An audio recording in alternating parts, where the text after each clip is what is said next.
On a stagnant afternoon, a baby crawls through the dark room of a collapsing house, moving among the rubble. His eyes lock onto a torn, dusty sofa, split in half. Without a sound, he approaches and touches the exposed foam. A whimper cuts through, the silence coming from inside the furniture. Beneath a layer of dirty fabric, a German shepherd is sewn alive, eyes fixed on the dim light streaming through the window. The child doesn't flinch, touches again. One of the stitches snaps with a sharp crack there. Silence said more than any scream. Love stories with animals? Then subscribe now and never miss one. Thanks for following us. Now, back to our story. In the small town of Millfield, Pennsylvania, where abandoned steel mills stood as memorials to a once thriving economy, there was a house at the end of Willow Lane that most residents pretended not to see.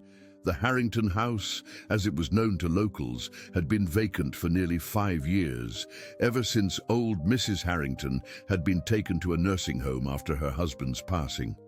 Their children, scattered across the country, couldn't agree on what to do with the property, and so it sat, collecting dust and secrets, slowly fading into the landscape of forgotten things.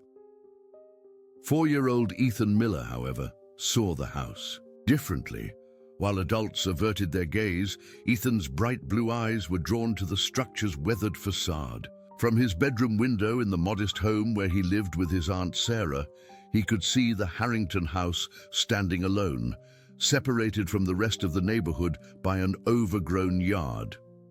To him, it wasn't scary. It was mysterious, full of possibilities and adventures. Sarah Taylor had taken custody of Ethan after her sister Jessica's accident 2 years ago. Jessica had fallen into a deep coma, and doctors were uncertain if she would ever wake up. Sarah, a veterinary technician at the local animal shelter, did her best to provide a loving home for her nephew, but she often worked long hours to make ends meet. Their elderly neighbor, Mrs. Peterson, watched Ethan when Sarah was at work. But the woman's failing eyesight and tendency to doze off in her rocking chair meant that Ethan had become adept at finding his own entertainment. On a warm Saturday in June, while Sarah was covering an emergency shift at the shelter and Mrs. Peterson had nodded off watching her soap operas, Ethan slipped out the back door. The Harrington house had been calling to him for weeks, and today, with the sun high in the sky casting long shadows across the neglected property, he finally answered. The tall grass tickled his knees as he made his way through the yard, past rusted garden tools and broken flower pots. A family of robins scattered from an old bird bath as he approached the back porch. The screen door hung loosely from one hinge, creaking in the gentle summer breeze. Ethan's heart raced with excitement as he climbed the 3 wooden steps, testing each one before putting his full weight on it. Inside, the house was a time capsule of faded elegance. Dust motes danced in the beams of sunlight that streamed through dirty windows. Furniture draped in white sheets resembled sleeping ghosts, and the air was thick with the scent of mothballs and memories. Ethan moved through the kitchen, where yellowed recipe cards still sat in a wooden box on the counter, and into the living room, where a grand piano stood silent in the corner. It was the old sofa in the center of the room that captured his attention. Unlike the other furniture, it wasn't covered with a sheet. The once elegant piece was worn and faded, its floral pattern barely visible beneath years of dust. As Ethan approached, something about the sofa seemed different. Wrong somehow. The cushions were oddly shaped, as if something large was hidden beneath them. Then he heard it, a faint whimpering sound, so soft he thought he might have imagined it. But when he took another step closer, the sound came again, a bit louder this time, a weak, desperate cry for help. "Hello?" Ethan's voice was small in the vast emptiness of the abandoned house. "Is someone there?" The whimpering grew more urgent. and Ethan noticed a slight movement beneath one of the cushions. With childlike curiosity unmarred by adult caution, he approached the sofa and gently lifted the heavy cushion. What he found beneath made his young heart ache with a compassion beyond his years. A German shepherd, thin and weak, was trapped inside the hollowed-out base of the sofa. Someone had apparently modified the furniture to create a hidden compartment and had abandoned the dog inside. The animal's rich brown and black coat was matted and dull, and its amber eyes, though clouded with pain, looked up at Ethan with a spark of hope. "Oh, doggy," Ethan whispered, reaching out a small hand. The dog flinched at first, then relaxed as Ethan's gentle fingers found the sweet spot behind its ears. "You're stuck, aren't you?" The German shepherd let out another whimper, softer this time, as if confirming Ethan's assessment. The boy could see that the dog was trapped by what appeared to be the inner springs and framework of the sofa, deliberately bent and positioned to create a cage-like enclosure. Who would do such a thing and why was beyond Ethan's comprehension, but he knew one thing for certain: the dog needed help. "I'll be right back," Ethan promised, giving the dog one more pat before racing back through the house and across the yard to Mrs. Peterson's. The elderly woman was still asleep in her chair, the television now showing a game show with enthusiastic contestants jumping up and down. Ethan went straight to the kitchen, filled a plastic bowl with water, and grabbed a handful of the dog treats Mrs. Peterson kept for her daughter's Chihuahua when it visited. Then, as quietly as he had left, he returned to the Harrington house. The German shepherd was exactly where he had left it, though its eyes seemed brighter now, as if the mere promise of return had kindled a flame of hope. Ethan placed the water bowl near the dog's head, watching as it lapped eagerly, if weakly, at the liquid. He then offered a treat, which the dog sniffed cautiously before accepting. "I'm Ethan," the boy said, settling down on the dusty floor next to the sofa. "I don't know your name, but I'm going to call you Hero." It was the name of a character from his favorite cartoon, a brave dog who saved people from danger. Hero's tail thumped weakly against the inside of the sofa, the first sign of joy in what had likely been a long time. Ethan spent the next hour simply sitting with Hero, talking to him in the way children do with animals, sharing his thoughts and dreams, as if the dog could understand every word. And perhaps Hero did understand the most important part, that after a long period of abandonment, someone cared. As the afternoon light began to wane, Ethan reluctantly got to his feet. "I have to go home now, but I'll come back tomorrow, I promise." He gave Hero one last pat, then made his way back through the house, his young mind already formulating plans for how to help his new friend. He didn't notice the figure watching. From across the street as he slipped back into Mrs. Peterson's yard, a young man on a bicycle, his curiosity piqued by the sight of a small child emerging from the abandoned Harrington house. That night, as Aunt Sarah tucked him into bed, Ethan was bursting with the secret of his discovery, but held his tongue. Adults had a way of making things complicated, and right now, Hero needed simple kindness more than anything else. So instead, he asked Sarah about her day at the animal shelter, listening with unusual attention as she described caring for abandoned and injured animals. "Why do people leave animals behind?" he asked, his thoughts on the German shepherd trapped in the old sofa. Sarah sighed, sitting on the edge of his bed. "Sometimes people make bad choices, sweetheart. They get overwhelmed or scared or don't know what else to do. But that's why we have the shelter, to give those animals a second chance." "Can all animals get a second chance?" Ethan's blue eyes were serious in the glow of his nightlight. "We try our best," Sarah replied, ruffling his sandy brown hair. "That's all anyone can do. Now get some sleep. Tomorrow's another day." As Ethan drifted off to sleep, his dreams were filled with images of Hero, free from the confines of the sofa, running through sunny fields. He didn't know how he would make it happen, but he was determined that his new friend would indeed get a second chance. What he couldn't know was that his innocent visit to the Harrington house had set in motion a chain of events that would transform not only Hero's life, but the entire community of Millfield. The following morning, Ethan woke with the sun, his mind immediately turning to Hero. Aunt Sarah had the early shift at the shelter, which meant another day under Mrs. Peterson's distracted supervision. After a quick breakfast of cereal and orange juice, Ethan was dropped off next door with a backpack containing his lunch, coloring books, and a small handheld game to keep him occupied. "Be good for Mrs. Peterson," Sarah said, kissing the top of his head. "I'll be back by 4. As soon as his aunt's car disappeared around the corner, Ethan began gathering supplies. He filled a plastic container with water and collected more dog treats from Mrs. Peterson's kitchen while she was in the bathroom. Then he raided his own backpack, removing a small fleece blanket Sarah had packed in case the air conditioning made him cold. After checking that Mrs. Peterson was settled in her recliner with her television programs, he slipped out the back door once again.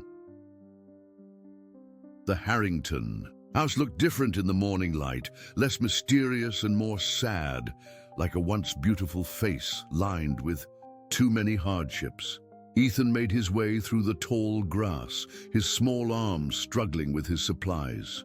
He was so focused on not spilling the water that he didn't notice the bicycle leaning against the side of the house until he was already on the back porch.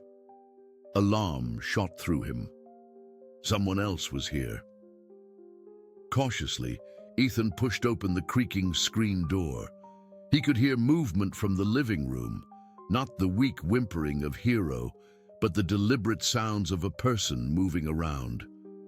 Fear competed with concern for his canine friend as he peered around the doorframe into the living room. A young man was kneeling beside the sofa where Hero was trapped. He wore faded jeans and a grey t-shirt with the logo of the local community college.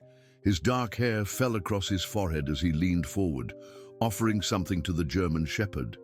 It took Ethan a moment to realize it was a hamburger, carefully torn into small, manageable pieces. "Who are you?" Ethan demanded, summoning all the courage his 4-year-old frame could muster. "What are you doing to my dog?" The young man startled, nearly dropping the remaining hamburger. When he turned to face Ethan, the boy was surprised to see kindness in his eyes rather than anger at being discovered. "Hey there," the stranger said, his voice gentle. "I'm Jason Reynolds. I was riding by yesterday and saw you coming out of this place. Got me curious, so I came to check it out." He gestured toward Hero. "Found this poor guy trapped in here. Is he really your dog?" Ethan hesitated, clutching his supplies tighter. "His name is Hero," he said, sidestepping the question of ownership. "I found him yesterday. He's stuck." Jason nodded, his expression solemn. "Yeah, he sure is. Looks like someone modified this sofa to hide him inside, then abandoned him here. It's pretty messed up." He seemed to remember who he was talking to and quickly added, "I mean, it's not nice. Not nice at all." Ethan approached cautiously, setting down his containers of water and treats next to Jason's offerings. Hero's tail thumped a weak greeting, his amber eyes moving between the boy and the young man. "I'm Ethan," the boy said, sitting cross-legged on the dusty floor. "I live with my Aunt Sarah. She works at the animal shelter and helps animals like Hero." Jason's face brightened. "The shelter on Maple Street? I volunteer there sometimes, helping with the big dogs. I might have met your aunt." This connection to Sarah seemed to dissolve the last of Ethan's reservations. "Can you help Hero get out?" he asked, hope evident in his voice. Jason's expression grew serious as he examined the modified sofa more carefully. "It's going to be tricky. Whoever did this bent the metal frame to create this enclosure. We'd need tools to cut through it, and we'd have to be super careful not to hurt him. He ran a hand through his hair. Plus, he's weak. Probably been in here for weeks, surviving on whatever water leaked in when it rained and maybe mice or insects he could catch. The casual mention of Hero's suffering brought tears to Ethan's eyes. "We have to help him," he insisted, his small hand reaching out to stroke the dog's muzzle. Jason nodded, determination replacing the concern on his face. "We will, buddy, I promise, but we need to be smart about this." He thought for a moment. "Does your aunt know you're here?" Ethan shook his head, suddenly afraid that his secret would be discovered and he'd be forbidden from returning. "I figured," Jason said with a small smile. "Look, I think we need adult help with this, but I understand why you might not want to tell your aunt just yet. How about this? I'll bring some tools tomorrow and see if I can make an opening big enough for Hero to get out. In the meantime, we'll keep bringing him food and water." Relief washed over Ethan. "You're not going to tell on me?" "Not yet," Jason replied, "but eventually we'll need to. Hero's going to need medical care once we get him out. But let's cross that bridge when we come to it, okay?" Ethan wasn't entirely sure what bridge Jason was talking about, but he nodded anyway, grateful for the ally. For the next hour, they took turns offering small pieces of food to Hero and making sure he had fresh water.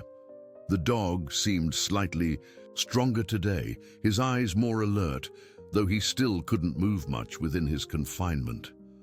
"I wonder who he belongs to," Ethan mused as he stroked Hero's ears. "Or if he has a different name." Jason examined the dog's neck. No collar, and he's been here a while, so either no one's looking for him or... He trailed off, unwilling to voice darker possibilities to the child. "Well, once we get him to the shelter, they can scan for a microchip that might tell us who he belongs to. What if nobody wants him?" Ethan's voice was small, his eyes fixed on Hero. Jason considered this. "Then he'll stay at the shelter until someone adopts him. Dogs like German shepherds usually get adopted pretty quickly." Ethan's face fell, and Jason quickly added, "But hey, that's a problem for later. Right now, let's focus on getting him out and healthy, okay?" As noon approached, Ethan reluctantly admitted he needed to return to Mrs. Peterson's before she noticed his absence. They made Hero as comfortable as possible, with Ethan's fleece blanket tucked around him and fresh water within easy reach. "I'll come back this afternoon if I can," Jason promised as they parted ways outside the house, "and tomorrow I'll bring tools." Ethan nodded solemnly. "I'll come too, every day until Hero is better." As Ethan slipped back into Mrs. Peterson's yard, he felt different somehow, older, more responsible.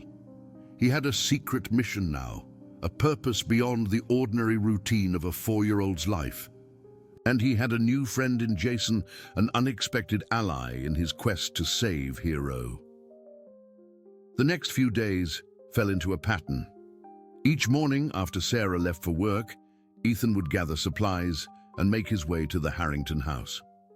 Jason would arrive shortly after, bringing not only food for Hero, but also tools and materials to try to free the dog from his prison.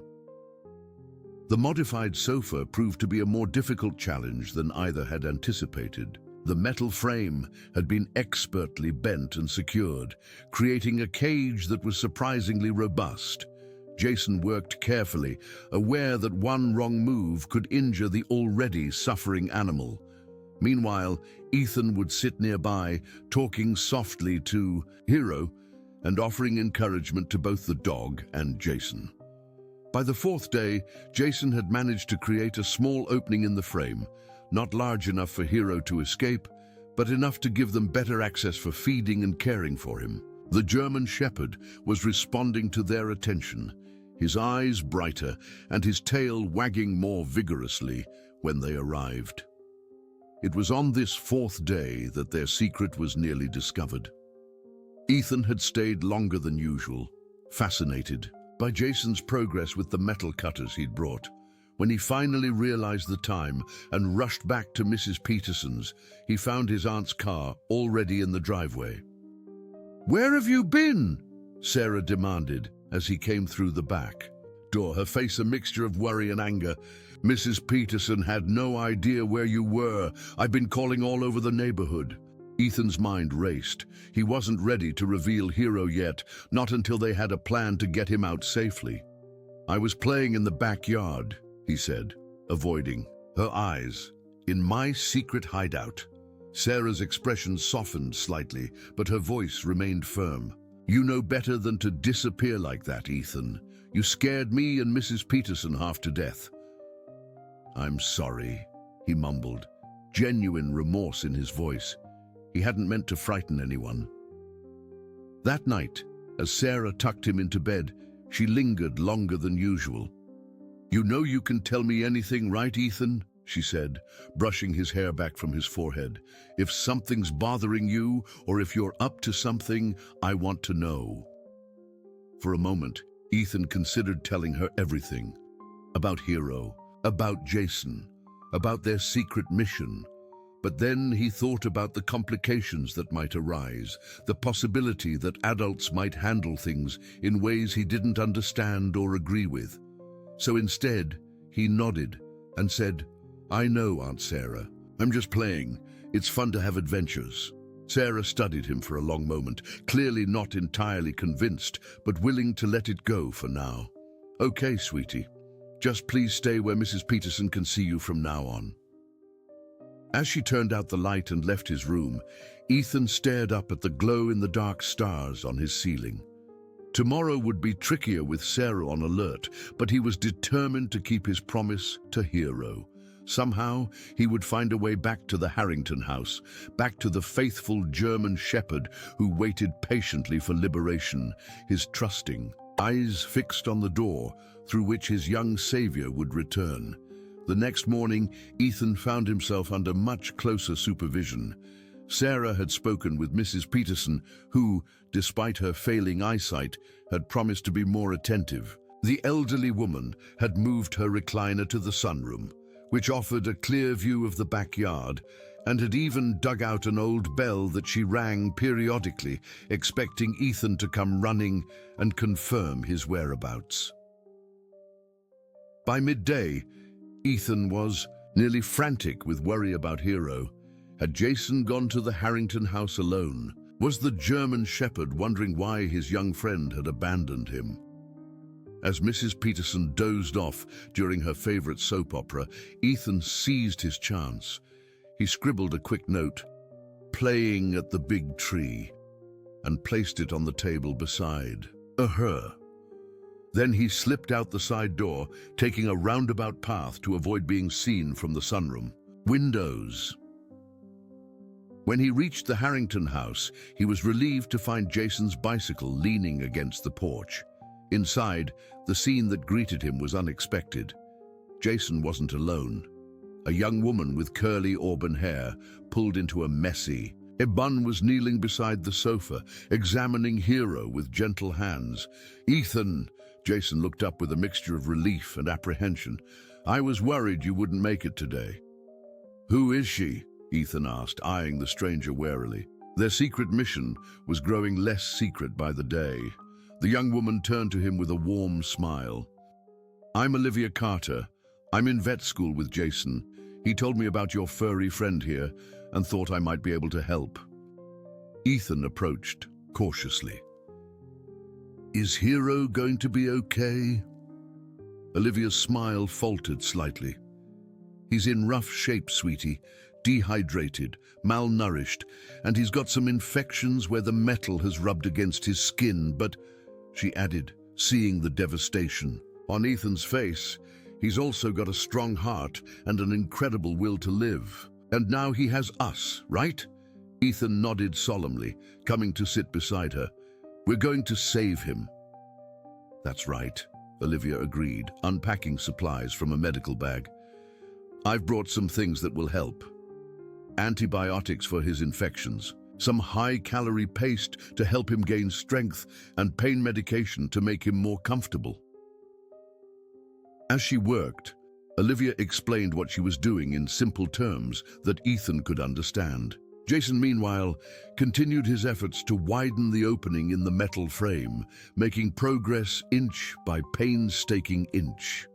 "The real challenge," Olivia said as she finished administering the medications, "will be getting him proper care once we free him. He'll need X-rays, possibly surgery, and definitely a long recovery period with proper nutrition and physical therapy." "My aunt works at the animal shelter," Ethan offered. "She helps sick animals get better all the time." Olivia and Jason exchanged glances. "That might be our best option," Jason admitted. "But Ethan, that means we'll have to tell your aunt about all of this. Are you ready for that?"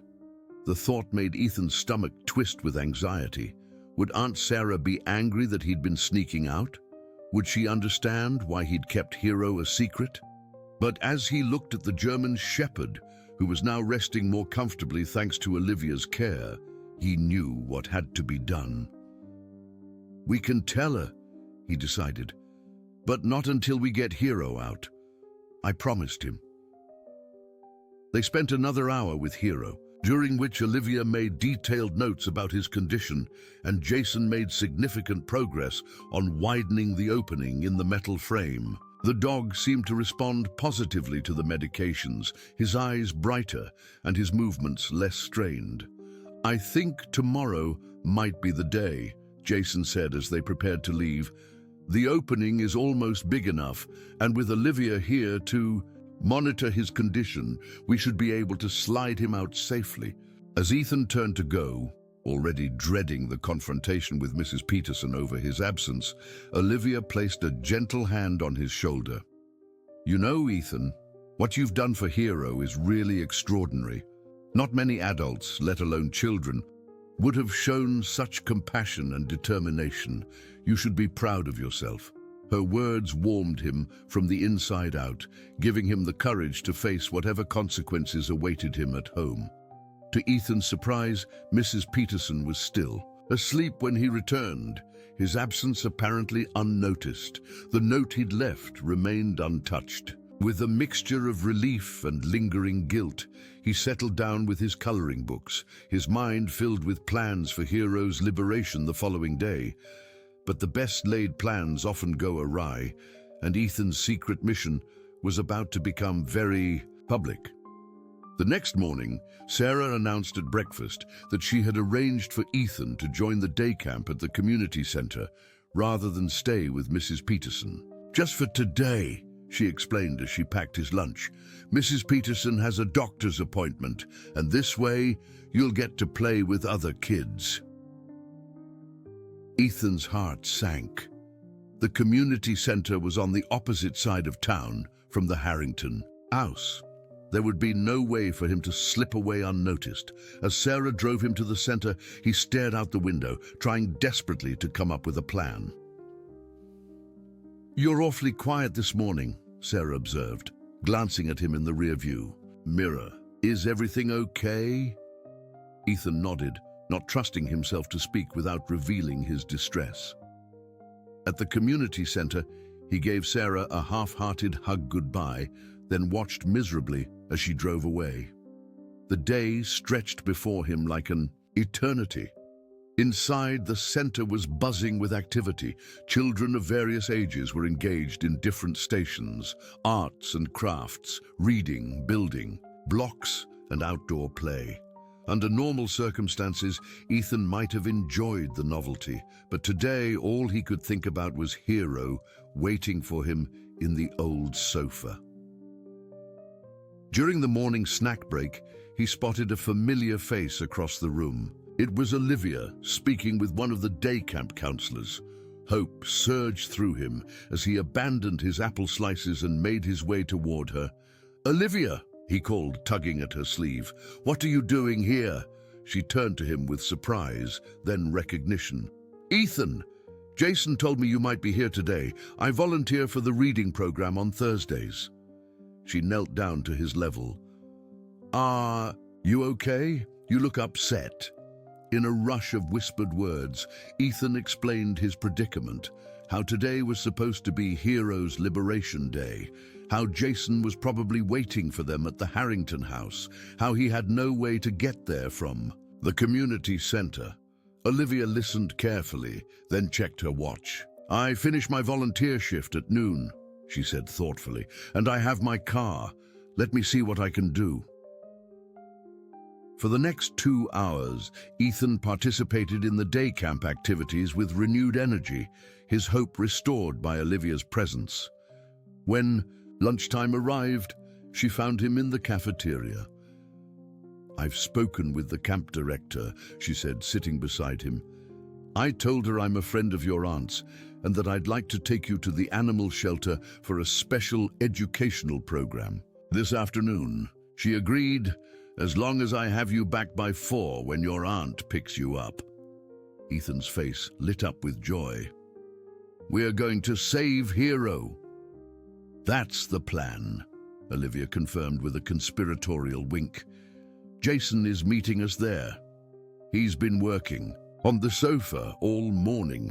The drive to the Harrington house was filled with Ethan's excited chatter. He told Olivia about his mom, how she used to volunteer at the animal shelter too before her accident, and how he sometimes imagined that helping animals might make her wake up someday. "That's a beautiful thought," Olivia said, her voice gentle. "Your mom would be very proud of you for helping Hero." When they arrived at the Harrington house, they found not only Jason's bicycle, but also his battered pickup truck parked on the street. Jason met them at the back door, his face alight with excitement. "I think we're ready," he announced. "The opening is big enough now, and I've rigged up a makeshift stretcher using an old door I found in the basement. Once we get him out, we can load him directly into my truck." Inside, Hero greeted them with more energy than Ethan had yet seen, his tail thumping steadily against the inside of the sofa. The German Shepherd seemed to sense that today was different, that liberation was at hand. The extraction was a delicate process. Jason worked from one side of the opening, while Olivia positioned herself on the other, ready to monitor Hero's condition and provide immediate medical support if needed. Ethan sat near the dog's head, stroking his ears and murmuring encouragement.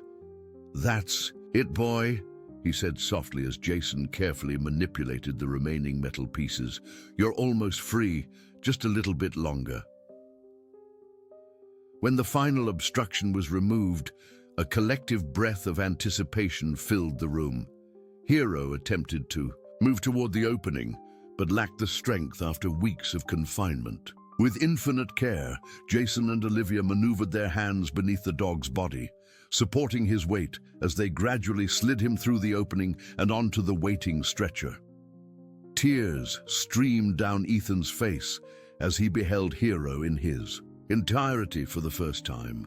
A noble German shepherd, painfully thin but with dignity intact in his amber eyes. The dog's back legs were weak and showed signs of muscle atrophy, but as Ethan approached the stretcher, Hero lifted his head and gave the boy's hand a gentle lick of gratitude.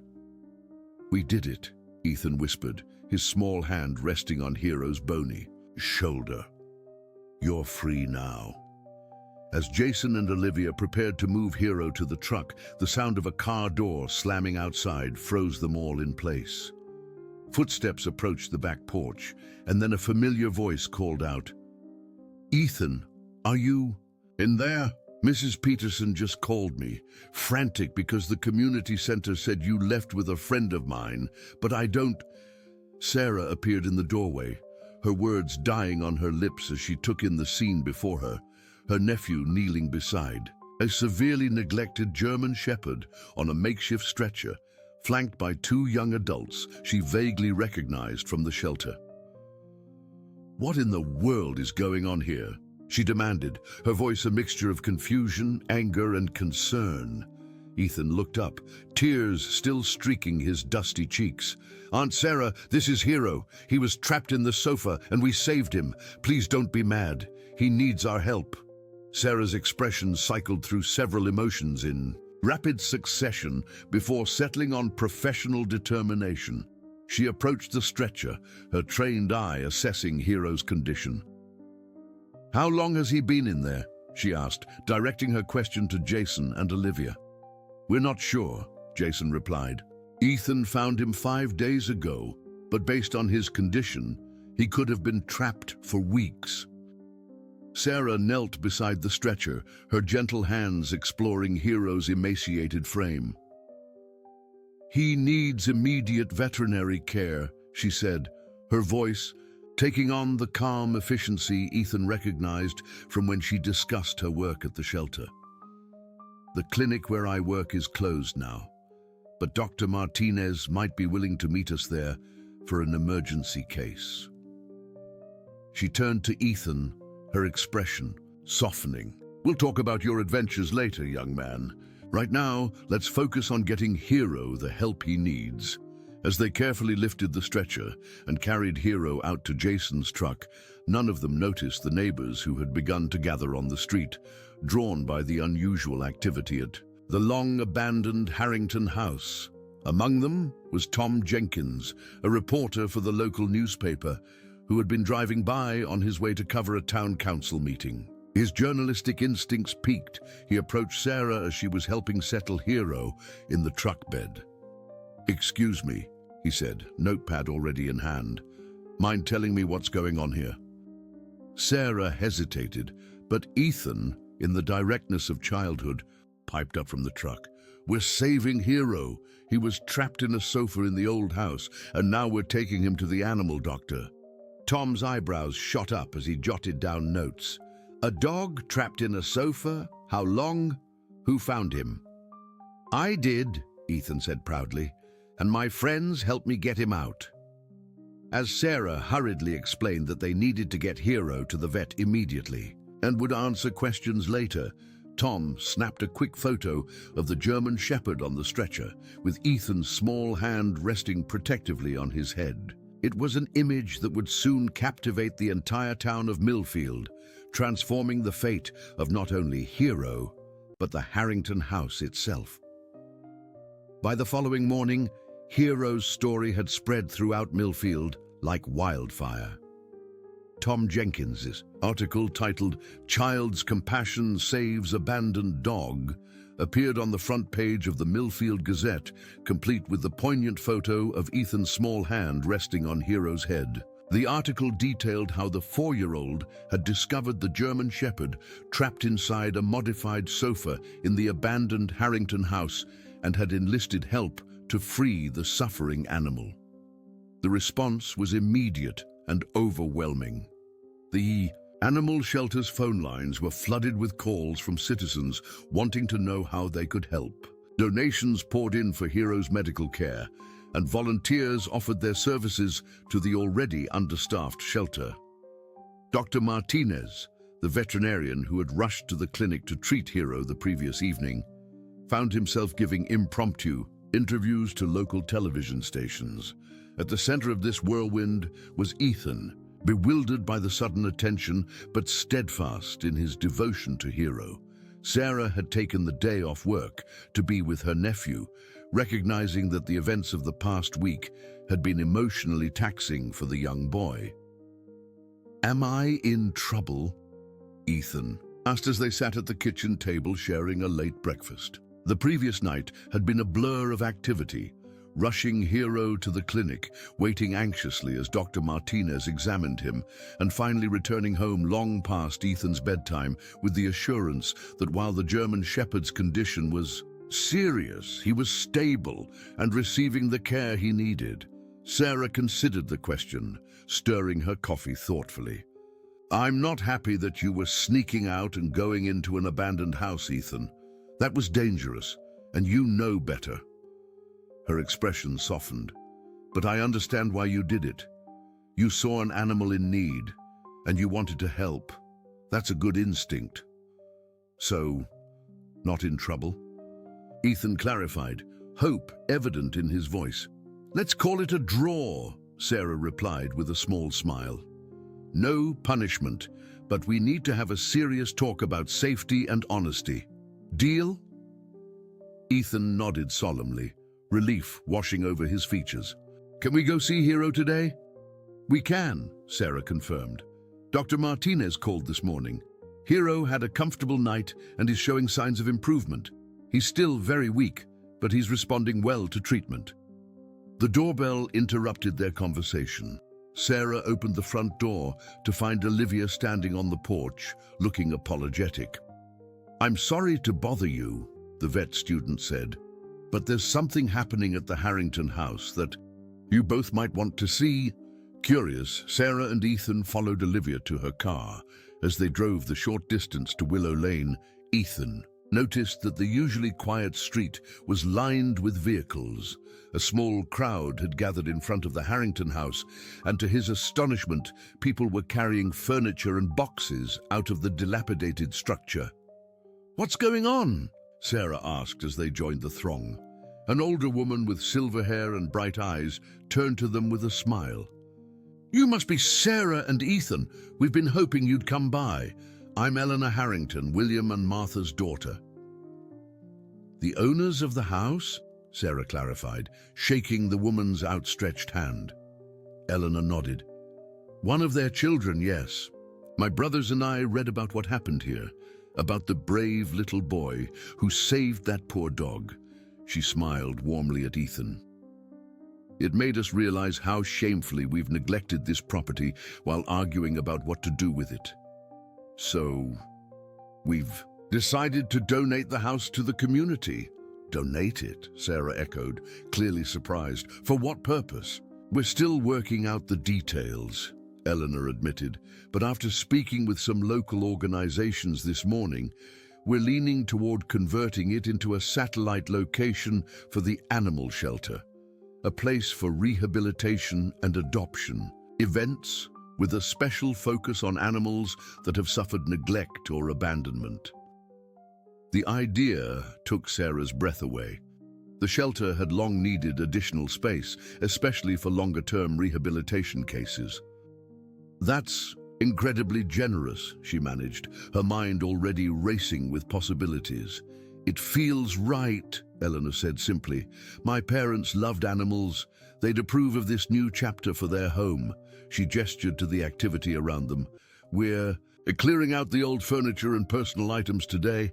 Then contractors will come in to assess what renovations are needed to make the space functional and safe." As they spoke, Jason emerged from the house carrying a box of books. He grinned when he spotted Ethan. "Hey, buddy, come to supervise the cleanup." Ethan broke away from Sarah to join his friend. "Is the sofa gone?" he asked, his voice tinged with anxiety. The piece of furniture represented both the site of Hero's suffering and the place where an unlikely friendship had formed. "It is," Jason confirmed gently. "But I saved something for you." He set down the box and pulled a small object from his pocket, a tarnished brass button. "This was wedged in the frame of the sofa. I thought you might want it as a keepsake." Ethan accepted the button reverently, turning it over in his palm. It was a connection to Hero, a tangible reminder of their shared experience. "Thank you," he whispered, closing his fingers around the small treasure. The day unfolded in a blur of activity. Community members continued to arrive, offering help with the cleanup or bringing food for the workers. Sarah found herself deep in conversation with Eleanor and representatives from the animal shelter about the logistics of converting the house. Ethan flitted between the adults, absorbing their excitement, while occasionally stepping outside to the backyard where he had first entered the house on that fateful day. By mid-afternoon, they made their way to the veterinary clinic to visit Hero. The German Shepherd was being kept in a quiet room away from the other animals, his fragile condition requiring specialized care. When Ethan entered, Hero's ears perked up and his tail gave a feeble wag of recognition. Dr. Martinez, a kind-faced man with salt and pepper hair, explained Hero's condition in terms Ethan could understand. "His body is very weak from being trapped for so long, but his spirit is strong. The X-rays show no broken bones, which is miraculous considering his confinement. He'll need several weeks of nutritional support to regain his weight and physical therapy to rebuild his muscle strength, especially in his back legs. Will he be able to run and play again? Ethan asked, his hand gently stroking Hero's bony shoulder. With time and care, yes, Dr. Martinez assured him. German Shepherds are resilient animals, but his recovery will be a marathon, not a sprint. As they were preparing to leave, allowing Hero to rest, a middle-aged couple appeared at the door of the examination room. The woman's eyes were red-rimmed, as if she had been crying, and the man's face was etched with a mixture of hope and trepidation. "Excuse me," the woman said hesitantly. "We're Michael and Patricia Donovan. The shelter called us.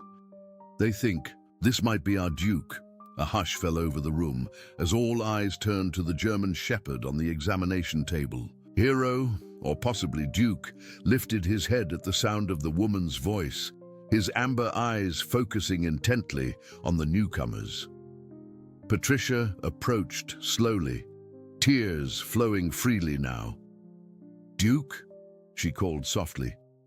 "Duke, is that you, boy?" The response was immediate and unmistakable. The dog's tail began to wag with more energy than he'd shown since his rescue, and a low whine escaped his throat. When Patricia reached his side, he strained to lick her hand, recognition evident in every line of his weakened body. "Oh, Michael, it's him," she cried, burying her face in her husband's shoulder. "It's really him." Dr. Martinez confirmed that the microchip information matched the Donovans' records. Duke, as he was properly called, had gone missing during a family camping trip near Millfield almost 2 months earlier. Despite extensive searches and rewards offered, the Donovans had eventually returned to their home 50 miles away, heartbroken at the loss of their beloved pet. "We never stopped looking," Michael explained, his voice thick with emotion. "We've been checking shelter websites daily, driving back on weekends to put up new flyers. When we saw the article this morning with the photo..." He trailed off, overwhelmed. Ethan stood frozen beside Sarah, his small face a mask of conflicting emotions. On one hand, he was overjoyed that Hero, Duke, had a loving family who had been searching for him. On the other hand, a sense of loss was settling in his chest, heavy and unfamiliar. In his heart, he had begun to imagine a future where Hero might come to live with him and Aunt Sarah once he recovered. Patricia, sensing the boy's distress, knelt down to his level. "You're Ethan, aren't you? The brave boy who found Duke?" Ethan nodded mutely, unable to form words past the lump in his throat. "Thank you," she said simply, her eyes brimming with sincerity. "What you did was extraordinary. You saved our family. Remember when no one else could?" Michael joined his wife, placing a gentle hand on Ethan's shoulder. "Duke is special to us. We've had him since he was a puppy. Our children grew up with him." He hesitated, then added, "We'd love for you to visit him. Visit us whenever you want. You'll always be welcome in our home." The generosity of the offer penetrated Ethan's sadness, offering a ray of hope. "Really? I can still see him?" "Absolutely," Patricia assured him. "In fact, we insist. Duke clearly adores you, and we owe you more than we can ever repay." As arrangements were made for Duke's continued treatment and eventual transfer to the Donovans' local veterinarian, Ethan found himself caught in a whirlwind of emotions. The joy of reunion, the pang of separation, the promise of continued connection, it was almost too much for his young heart to process. That evening, as Sarah tucked him into bed, she noticed the brass button from the sofa on his nightstand. "You really made a difference, Ethan," she said softly, stroking his hair. "Not just for Duke, but for the whole community. The Harrington house will help so many animals now, all because you were brave enough to investigate those whimpers." Ethan considered this, finding comfort in the thought. "I miss him already," he admitted, his voice small in the darkened room. "I know, sweetheart," Sarah replied, "but this isn't an ending. It's a beginning. Duke gets to go home to the family that loves him, and you've discovered something important about yourself. You have a gift for helping animals in need." As Ethan drifted towards sleep, his mind filled with images of Duke running free, strong and healthy once more. The sadness was still there, a gentle ache beneath his ribs, but alongside it grew something new, a sense of purpose, a calling he hadn't known existed until he stepped into that abandoned house and found a kindred spirit trapped inside an old sofa. What none of them could have anticipated was how the ripples from this single act of compassion would continue to spread, touching lives throughout Millfield and beyond. The transformation of the Harrington house was just the beginning, a physical manifestation of a much deeper change taking root in the heart of the community, a change that would face its greatest challenge in the days to come. 3 months passed, bringing autumn to Millfield in a blaze of red and gold. The transformation of the Harrington house had progressed at an astonishing pace, fueled by community support and generous donations. What had once been a symbol of neglect now stood as a beacon of hope, its faded exterior repainted in warm, welcoming colors, its overgrown yard transformed into a fenced play area for recovering animals. The Millfield Rehabilitation Center for Animals, as it was officially named, was scheduled to open its doors in 2 weeks. Sarah had been offered the position of head rehabilitation specialist, a role that would allow her to combine her technical skills with her passion for animal welfare. Jason had taken on the job of facilities manager while completing his veterinary studies, and Olivia had committed to volunteering her weekends once the center was operational. Ethan had become something of a local celebrity. His story had spread beyond Millfield, picked up by regional news outlets and shared widely on social media. Letters arrived from across the country praising his compassion and determination. Teachers used his example in classrooms to discuss empathy and civic responsibility. For the 4-year-old, the attention was both thrilling and overwhelming. Through it all, he maintained regular contact with Duke and the Donovans.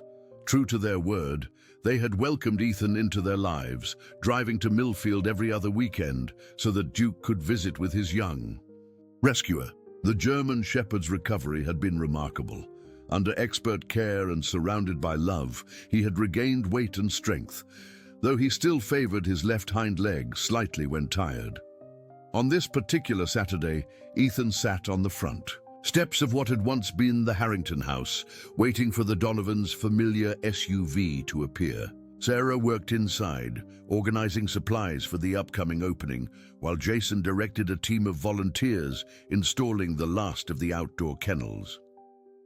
"They're here!" Ethan called out, spotting the vehicle turning onto Willow Lane. He bounded down the path to meet them as they parked, his heart racing with excitement, as it did every time he saw Duke.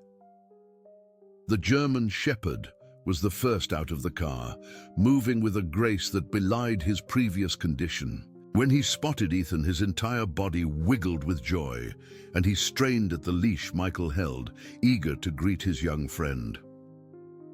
"Duke!" Ethan knelt on the sidewalk, arms open wide as the dog reached him, showering his face with enthusiastic licks. "I missed you too, boy." Patricia laughed, watching the reunion with the same delight she showed every visit. "He starts getting excited the moment we turn onto the highway toward Millfield. He knows exactly where we're going and who he's going to see." The afternoon unfolded in a pleasant routine. Duke and Ethan played in the newly completed playyard, while the adults discussed the center's progress. Michael, who worked in construction, had volunteered his expertise for several of the more complex renovation projects, and Patricia, a graphic designer, had created the center's logo and promotional materials. As the day began to wane, they gathered in what had once been the Harrington living room, the very place where Ethan had first discovered Duke trapped in the old sofa. The space had been transformed into a comfortable community room with durable furniture and educational displays about animal care and welfare. "We have something to discuss with you," Michael said, an unusual seriousness in his tone as they settled on the couches. Duke lay at Ethan's feet, content and relaxed in the place that had once been his prison. Sarah raised an eyebrow, sensing the importance of what was to come. "Is everything okay?" Patricia nodded, exchanging a glance with her husband before continuing. "More than okay, actually. We've been thinking about this for a while now, and we've made a decision we want to share with you both." She reached for a folder on the coffee table and opened it to reveal real estate listings. "We're moving to Millfield. Michael's company has a branch office here, and they've agreed to transfer him. I can work remotely, so that's not an issue." "That's wonderful news," Sarah exclaimed, genuinely pleased. Over the months, a friendship had developed between the two families, transcending their initial connection through Duke. "There's more," Michael added, his gaze settling on Ethan, who was absently stroking Duke's ear. "We know how much you and Duke mean to each other. We've watched your bond grow even stronger these past months, and we've seen how naturally you connect with all animals, not just Duke." Patricia took over, her voice gentle. "We've discussed this with Dr. Martinez and with the board of the new center. We'd like to enroll Duke in the therapy dog program they're developing. He has the perfect temperament for it, and his own story of rescue and recovery makes him uniquely suited to connect with people who are suffering." Ethan's eyes widened as he began to understand the implications. "Duke would live here, in Millfield?" "With us, yes," Michael confirmed, "but he'd work at the center several days a week, helping people heal the way you helped him heal, and—" He hesitated, looking to Sarah for permission to continue. Sarah nodded, already guessing what was coming. They had discussed this possibility privately, considering what would be best for Ethan. "And," Michael continued, "we'd like you to be part of his therapy team. Dr. Martinez thinks that with some training, you and Duke together could do amazing work.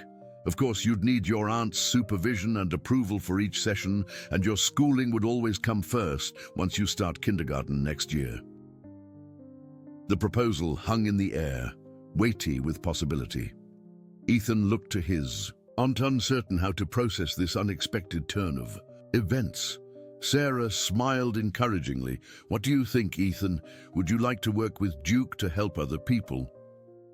Before Ethan could respond, the front door of the center burst open and Eleanor Harrington rushed in, her face flushed with distress.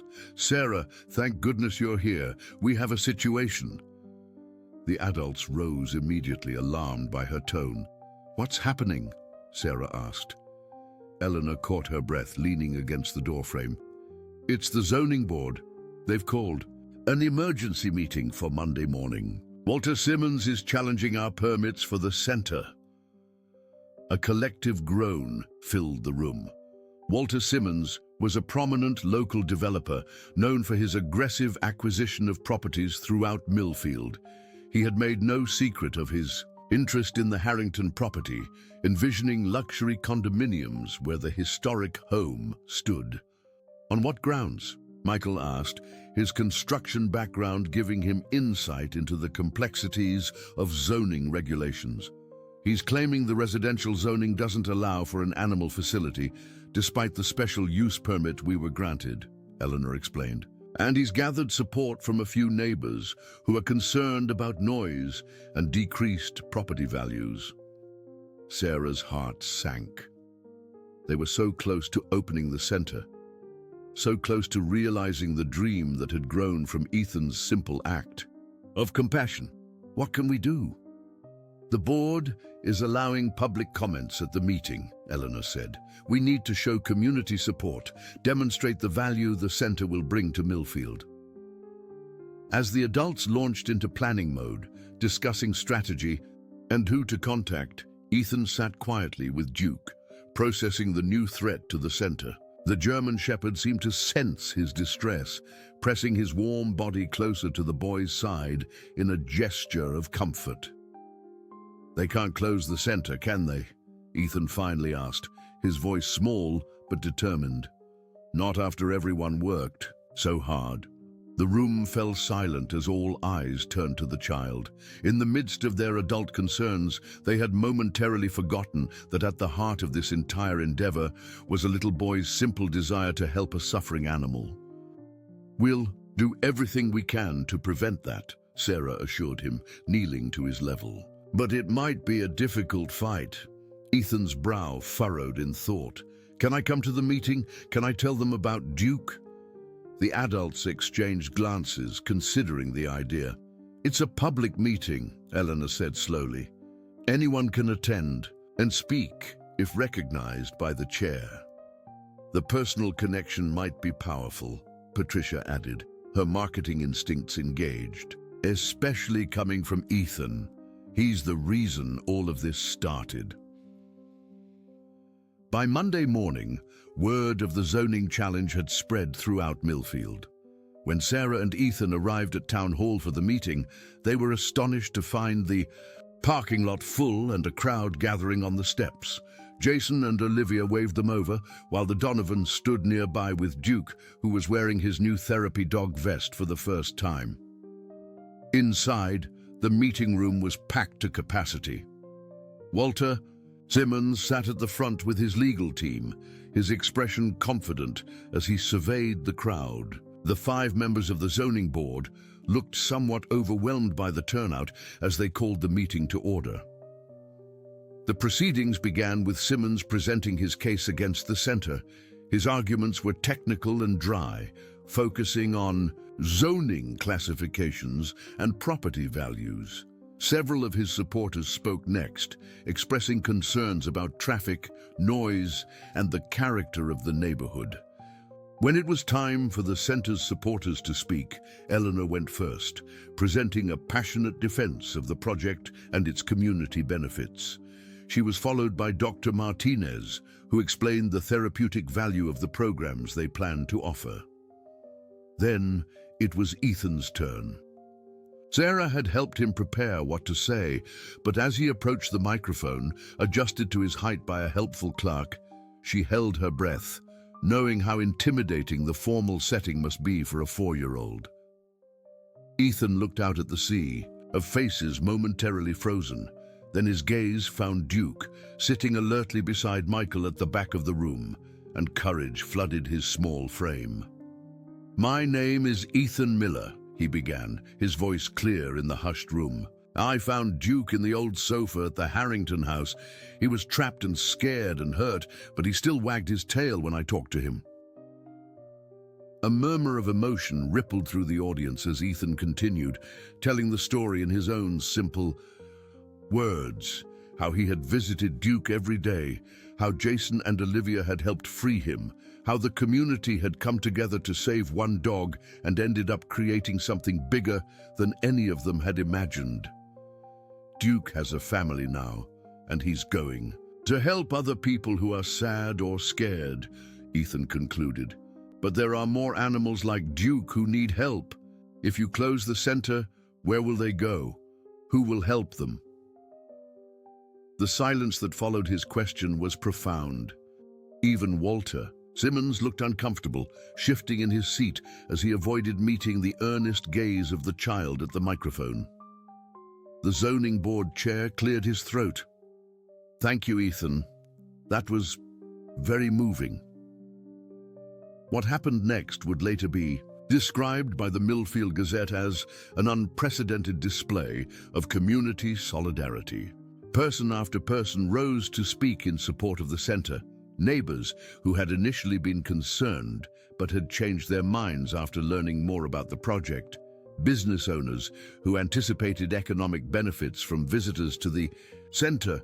Teachers who planned to bring their classes for educational programs. Most surprising of all was when Herbert Wilson, one of Simmons' most vocal supporters, approached the microphone with Duke and the Donovans at his side. "I've known Walter for 30 years, Herbert began, his voice gruff. And I respect his business acumen, but I was wrong to support this challenge. He gestured to Duke. This dog was invited to visit my wife at the nursing home yesterday as part of a trial run for the therapy program. She has Alzheimer's and hasn't recognized me in months, but something about this animal reached her. She smiled, Walter. She smiled and said my name. Herbert's voice broke, and he had to pause before continuing. I can't oppose something that brought my Margaret back to me, even for a moment. I withdraw my objection and urge the board to allow the center to proceed as planned. By the time the public comments concluded, the mood in the room had shifted dramatically. The zoning board conferred briefly, then announced their unanimous decision to uphold the special use permit for the Millfield Rehabilitation Center for Animals. The celebration that erupted was joyous and heartfelt. As people flooded around Ethan, offering congratulations and thanks, he found himself lifted onto Jason's shoulders, providing him a view of the entire room, of Sarah embracing Eleanor, of Dr. Martinez shaking hands with the board members, of the Donovans accepting congratulations from neighbors who would soon be their own.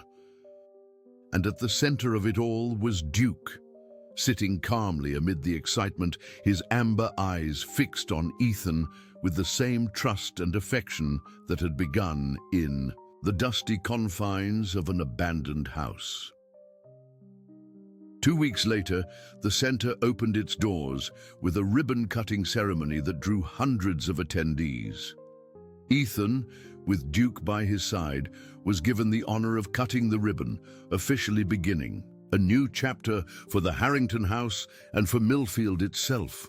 As autumn deepened into winter, the center flourished. Animals in need found refuge within its walls, receiving the care and rehabilitation necessary to prepare them for adoption. The therapy program, with Duke as its flagship ambassador, began serving the community, visiting nursing homes, working with troubled youth, providing comfort to patients at the local hospital. Ethan, now enrolled in the center's junior volunteer program, spent his afternoons after preschool learning about animal care under Sarah's guidance. The brass button from the sofa had been framed and hung in the center's main hallway, a small but poignant reminder of where it all began. On a snowy December evening, as Sarah and Ethan were preparing to leave the center after a long day, they received unexpected news. Jessica, Ethan's mother, had shown the first signs of emerging from her coma. It was too early to know what her recovery might look like or how long it would take, but it was a spark of hope they had almost stopped expecting. "Can Duke come when we visit Mom?" Ethan asked as they drove to the hospital, his eyes bright, with a mixture of hope and anxiety. "I think that can be arranged," Sarah replied, reaching over to squeeze his hand. "If anyone can reach her, it's you two together." The hospital room was quiet, save for the steady beep of monitoring equipment. Jessica lay still, her face peaceful, her hand warm in Ethan's small grasp. He spoke to her softly, telling her about Duke in the center and all that had happened while she slept. "I saved a dog, Mom," he whispered, leaning close to her ear. "And then he saved me back. That's how it works, I think. We save each other." Whether it was coincidence or something more, Jessica's fingers twitched in her son's hand, a small movement, but unmistakable. Tears sprang to Sarah's eyes as she watched from the doorway, witnessing the first fragile thread of connection re-establishing itself between mother and son. Outside the hospital window, snow fell gently on Millfield, covering the town in a blanket of pristine white. At the rehabilitation center, lights still glowed in the windows of what had once been the forgotten Harrington House, now a sanctuary of healing and hope. Inside, animals who had known suffering found comfort. Outside, a community once divided had discovered common purpose. And in a cozy home on Maple Street, Duke sat at the window, watching the falling snow, waiting patiently for his young friend to return from the hospital. The German shepherd's journey had come full circle, from abandonment to belonging, from confinement to freedom, from being saved to becoming a savior. As had Ethan's. The shy, lonely boy who had ventured into an abandoned house had emerged as a catalyst for change, his simple act of compassion rippling outward to touch countless lives. He'd discovered something profound in that dusty, forgotten place, that even the smallest hands can lift the heaviest burdens when guided by an open heart, and that true healing comes not from receiving help, but from giving it. In the quiet snowfall of a winter evening, the story of a boy, a dog, and an old sofa continued to unfold, a testament to the enduring power of connection in a world too often defined by separation, and to the transformative magic that occurs when compassion overcomes fear, when hope defies despair, and when the forgotten are finally, irrevocably remembered. Dear listeners, we hope that Ethan and Duke's journey has touched your hearts as deeply as it has touched ours. The bonds we form with animals can transform not just individual lives, but entire communities, reminding us of our capacity for compassion in a world that sometimes seems to have forgotten how to care. For more emotionally captivating stories like this one, we've prepared a special playlist that explores the extraordinary connections between humans and animals. You'll find it by clicking on the link to your left. If Ethan and Duke's story moved you, please don't forget to subscribe to our channel and give this video a like. Every day, we bring you unique narratives that explore the complexity and beauty of life's most meaningful relationships. What unexpected friendship has changed your life? We'd love to hear your stories in the comments below. Until our next journey, together, remember that sometimes the most profound connections begin in the most unlikely places.